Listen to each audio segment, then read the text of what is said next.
क्या आपके साथ कभी ऐसा हुआ है कि आपने घंटों पढ़ाई की किसी टेस्ट के लिए, किसी बड़े एग्जाम के लिए, या बस किसी ऐसी चीज के लिए जो आप सच में याद रखना चाहते थे? आपने पूरी जान लगा दी, लेकिन अगले ही दिन सब गायब, सब कुछ साफ। इसमें आप अकेले नहीं हैं। इनफैक्ट रिसर्च ये शो करती है कि हमारा ब्रेन सीखने के सिर्फ 24 घंटे के अंदर 70% इंफॉर्मेशन को भूल जाता है। सोचिए 70%, मतलब आपने जो कल मेहनत की थी उसका आधे से ज्यादा हिस्सा आज वेस्ट हो चुका है। अब सुनने में शायद आपको अपनी गलती लगे, आपको लगता होगा कि मैं ही लेजी हूँ या मैं उतना स्मार्ट नहीं हूँ जितने बाकी लोग हैं। But let me tell you something, ये गलती आपकी बिल्कुल नहीं है। ये बस ह्यूमन ब्रेन के काम करने का तरीका है। It's simply how the brain works. लेकिन कहानी में एक ट्विस्ट है। जापान में स्टूडेंट्स हजारों कॉम्प्लिकेटेड कैरेक्टर्स सीखते हैं। उन कैरेक्टर्स को याद रखना मुश्किल ही नहीं, नामुमकिन सा लगता है, लेकिन वो स्टूडेंट्स उन्हें सिर्फ सीखते नहीं बल्कि सालों तक याद भी रखते हैं। तो सवाल ये है, वो ये कैसे करते हैं? क्या वो पैदाइशी स्मार्ट होते हैं या वो दिन रात नॉन स्टॉप पढ़ाई करते रहते हैं? तो इसका जवाब है no.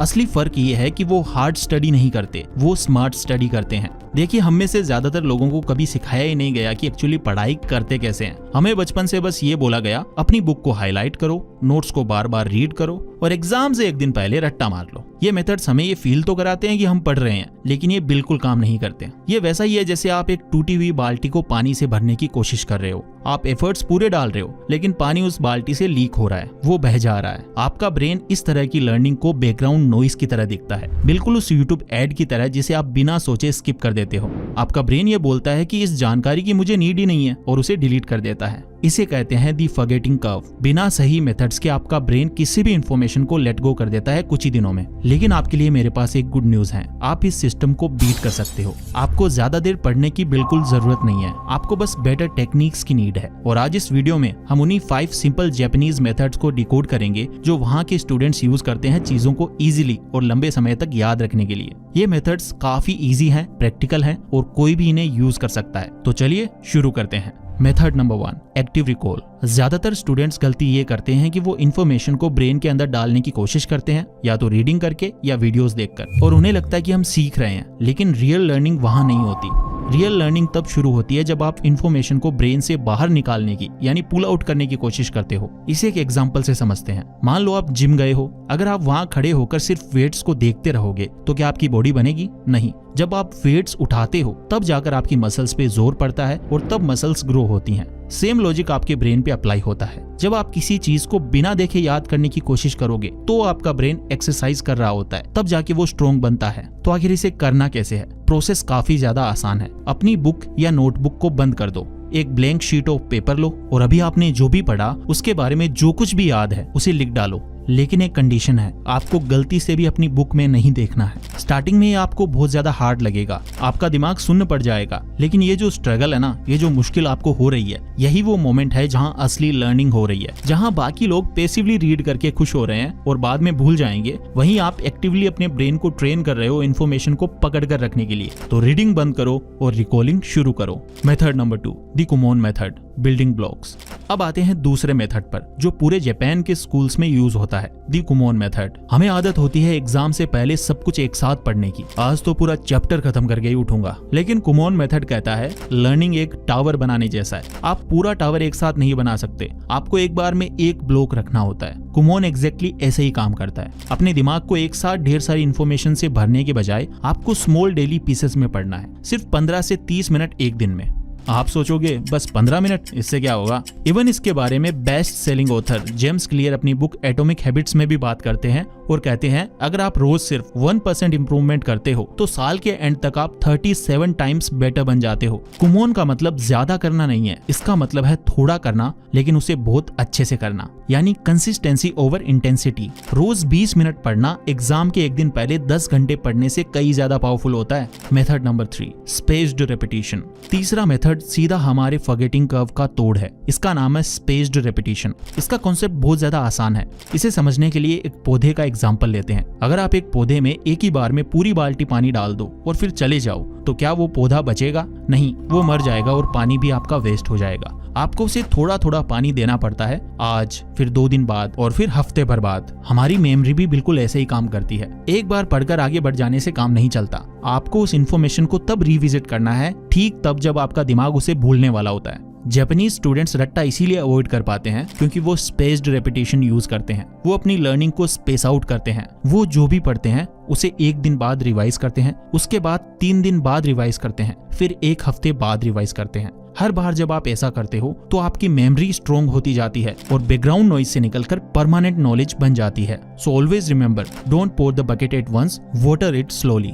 Method number 4, kaizen, the 6 minute rule. ये टेक्निक एक बहुत ही पावरफुल जापानीज फिलोसॉफी पे बेस्ड है। काइजन का मतलब होता है चेंज फॉर द बेटर या स्मॉल डेली प्रोग्रेस। हम स्टूडेंट्स अक्सर ये गलती करते हैं कि हम एक ही दिन में परफेक्ट बनना चाहते हैं। हम सोचते हैं कि कल से 8 घंटे पढ़ेंगे, लेकिन जापानीज स्टूडेंट्स परफेक्शन ट्राई बिल्कुल नहीं करते। वो फोकस करते हैं टाइनी कंसिस्टेंट इंप्रूवमेंट के ऊपर। आपको घंटों पढ़ने की बिल्कुल भी नीड नहीं है। इनफैक्ट आप दिन में सिर्फ 6 मिनट निकाल कर भी स्मार्ट बन सकते हो। इसके लिए एक फॉर्मूला है। पहले 2 मिनट आपको एक्टिव रिकॉल करना है, यानी आपने जो भी कल पढ़ा था उसे बिना देखे याद करने की कोशिश करनी है। नेक्स्ट 2 मिनट्स आपको स्पेस्ड रेपिटेशन करना है, यानी पुराना जो भी है उसे एक बार रिवाइज करना है। और अगले 2 मिनट आपको फोकस्ड प्रैक्टिस करनी है। कोई भी एक प्रॉब्लम आपको सॉल्व करनी है, बस दैट्स इट। रोजाना सिर्फ ये 6 मिनट। काइजन कहता है कि ये छोटे स्टेप्स ही बड़ी चेंजेस लेकर आते हैं। अगर आप इसे डेली करोगे तो 1 महीने बाद आप खुद हैरान रह जाओगे कि आपने कितना इंप्रूव कर लिया है। मेथड नंबर 5, शू।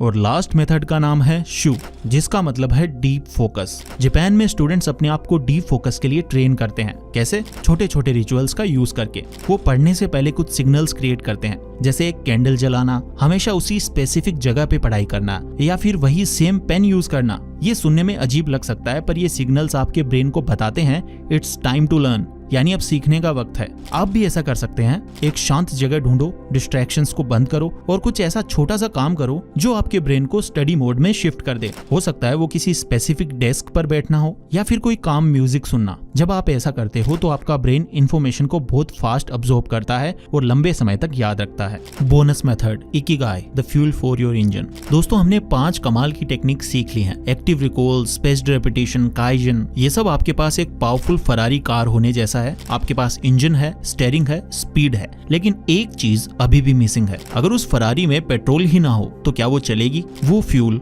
वो पेट्रोल है इकिगाई। ये एक जापानीज कॉन्सेप्ट है जो कि ओकिनावा आइलैंड से आता है, जहां दुनिया के सबसे ज्यादा उम्र वाले लोग रहते हैं। इकिगाई का लिटरल मतलब होता है अ रीजन फॉर बीइंग, या सिंपल शब्दों में कहूँ तो सुबह बिस्तर से उठने की वजह। आपने नोटिस किया होगा कई बार आपके पास सारी बुक्स होती है, नोट्स भी होते हैं, शांत कमरा भी होता है, पर पढ़ने का मन नहीं करता। आप प्रोक्रेस्टिनेट करते रहते हो। पता है क्यों? क्योंकि आपके पास वाई नहीं है। आपका ब्रेन आपसे पूछता है, मैं ये हिस्ट्री क्यों पढूं? मैं ये मैथ्स का फॉर्मूला क्यों याद करूं? इसका मेरी लाइफ से क्या लेना देना? जब तक आपके पास इसका स्ट्रॉन्ग जवाब नहीं होगा, कोई भी मेमोरी टेक्निक काम नहीं करेगी। जापानीज स्टूडेंट सिर्फ अच्छे ग्रेड्स के लिए नहीं पढ़ते, वो अपना इकिगाई ढूंढते हैं। वो सोचते हैं, मैं डॉक्टर बनना चाहता हूँ ताकि लोगों की जान बचा सकूं। ये उनका मिशन है। इसलिए मुझे बायोलॉजी को सिर्फ रटना नहीं है, बायोलॉजी को समझना जरूरी है। जब आप अपने सब्जेक्ट को अपने फ्यूचर के साथ जोड़ देते हो तो पढ़ाई बोझ नहीं लगती, वो एक ब्रिज बन जाती है जो आपको आपके सपने तक लेकर जाएगी। तो आज ये सारी टेक्निक्स यूज करने से पहले 1 मिनट रुको और खुद से पूछो, मेरा इकिगाई क्या है? क्या मैं अपने पेरेंट्स को प्राउड फील कराना चाहता हूँ? क्या मैं दुनिया में कोई बड़ा चेंज लाना चाहता हूँ? या मैं फाइनेंशियली फ्री होना चाहता हूँ? जब आप 2-3 घंटे पढ़कर थक जाओगे तब आंखें बंद हो रही होंगी, तब ये एक्टिव रिकॉल या पोमोडोरो आपको नहीं जगाएगा, तब आपका इकिगाई आपको जगाएगा। वो आपके कान में कहेगा, उठ भाई, बस 1 पेज और, क्योंकि तुझे वो ड्रीम पूरा करना है। बिना इकिगाई के पढ़ाई सिर्फ एक स्ट्रगल है, इकिगाई के साथ पढ़ाई एक जर्नी बन जाती है। इसीलिए अपने स्टडी टेबल के सामने एक स्टिकी नोट लगाओ, उस पर बड़े लेटर्स में लिखो कि आप ये सब क्यों कर रहे हो। जिस दिन आपको अपना वाई मिल गया, उस दिन के बाद आपको पढ़ने के लिए किसी मोटिवेशनल वीडियो की नीड ही नहीं होगी। आप अंदर से ड्रिवन होंगे। और दोस्तों, यही वो सीक्रेट है जो कि एक एवरेज स्टूडेंट को टॉपर बनाता है। So find your Ikigai today. तो दोस्तों, ये थे वो 5 सिंपल बट पावरफुल मेथड्स। अब आपके पास 2 रास्ते हैं। या तो आप वही पुराने लीकिंग बकेट वाले तरीके से पढ़ते रहो, जिसमें बाल्टी से पानी लीक होता रहेगा, ठीक वैसे ही आपकी मेमोरी से आपके सारे आंसर्स लीक होते रहेंगे और आप मेहनत करते रहोगे और भूलते रहोगे। या फिर आप इन मेथड्स का यूज करके स्मार्ट बनो। आपको आज ही सब कुछ बदलने की नीड नहीं है, बस किसी एक टेक्निक को यूज करना शुरू करो अभी इसी वक्त। इस वीडियो के खत्म होने के बाद एक ब्लैंक पेपर उठाना और लिखना आपने इस वीडियो से क्या सीखा। आप सरप्राइज हो जाओगे कि पढ़ाई कितनी आसान हो सकती है। याद रखना, टॉप 1% लर्नर्स स्मार्ट पैदा नहीं होते, वो बस अलग तरीके से पढ़ते हैं। अगर आपको ये मेथड्स हेल्पफुल लगे तो इस चैनल को सब्सक्राइब जरूर करना और अपने दोस्तों के साथ शेयर करना जो रट्टा मार मार कर थक चुके हैं। अब आपकी बारी है start learning smarter not harder. मिलते हैं नेक्स्ट वीडियो में। Thank you so much for watching. Take care, love you all.